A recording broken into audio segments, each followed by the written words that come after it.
What's up, guys? I just wanted to make a video about kind of the current state of Dragon Ball FighterZ and the meta and the characters that are really good. I mean, there's been a lot of talks whether or not there should be buffs or nerfs to certain characters, especially before EVO comes out.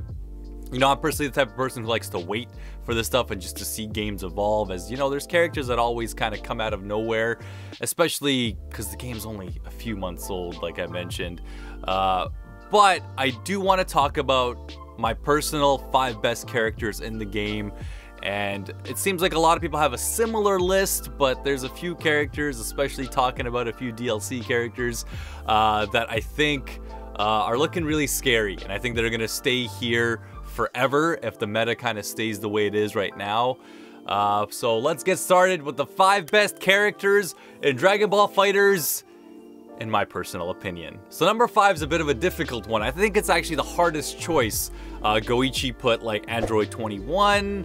A lot of other top players like to put Goku Black on this list, but personally, because as I'm making this video, the only 2 DLC characters out are Broly and Bardock, and I think that Bardock is extremely freaking scary.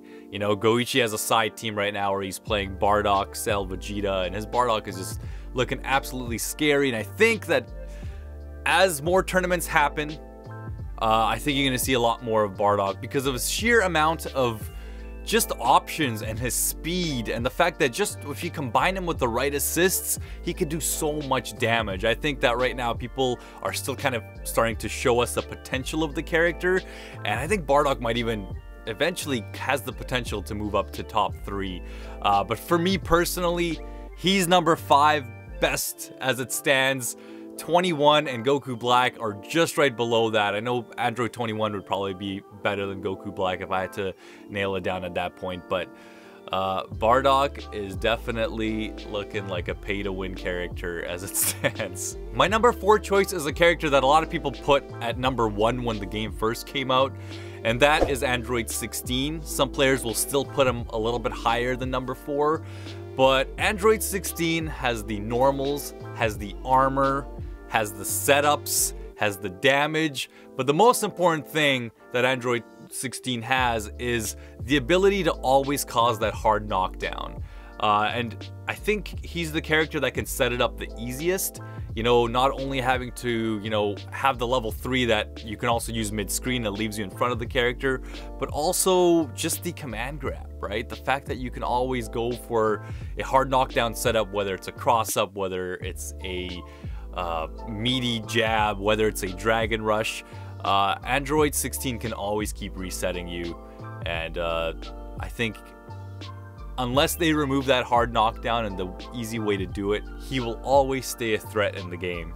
Alright, my number 3 pick, I was very close to putting him at number 2, but this character you're starting to see a lot more often. You know, in the first month he was a bit of a rare character, but now he's starting to kind of come into fruition into a lot of teams, and that is of course Kid Buu. Kid Buu is freaking scary, man. Kid Buu is not only an amazing anchor, but he's just got such a great assist, and he's probably got the best comeback factor in the game, because the thing about Kid Buu is that I feel like he doesn't need anything at all to kind of apply pressure or to set anything up for himself. So he's always scary and neutral, even alone. He's got an amazing assist, and just got, you know, amazing buns and amazing neutrals. So Kid Buu's always just so scary. I'm still trying to figure out how to fight him properly, and I think that I'm gonna learn how to play him a little bit too. I mean, the assist is great for lockdown. Definitely no Vegeta assist, but it's probably second best in my opinion as far as assist goes. But yeah, Kid Buu, definitely a character that we're gonna see a lot at EVO this year. This is, you guys are probably figuring out what this is trickling down to, because the answer is kind of obvious, but I want to explain why exactly. This is my favorite character in the whole Dragon Ball universe. That is, of course, Cell. Now, Cell may lack an amazing 2H, and he may lack a really good assist, but he's perfect at everything else, no pun intended. Cell is just so good at applying pressure and setting things up, and more importantly, extending combos. There's not anyone in the game who can quite extend combos the way that Cell does. And Cell, you know, it's very easy for him to set up certain things, like using Gotenks assist to cause a restand. There's not many characters that can always do that, and you guys can see Sonic Fox obviously utilizing that a lot for resets. There's just a lot of things that Cell can do that other people can't, and you know, just like the EX perfect attack being so quick and the instant lows, Cell is just overall has pretty much everything that you need in a character. He's definitely someone that I'm worried is going to get nerfed, and a lot of you watching are probably like, damn right he should get nerfed. But I just love the fact that, you know, Cell is in this game. Of course he should be. And I hope that, you know, if any future Dragon Ball franchises come out, they find a way to bring Cell back. But now the fanboy in me is coming out. Cell is the second best. Absolutely has almost everything. The man is perfect. All right. So let's bring it down to numero uno. And this is also a character that I love in the Dragon Ball franchise. I never expected him to be this good. You know, when I tried the beta for Dragon Ball FighterZ, I actually thought adult Gohan was going to be complete garbage.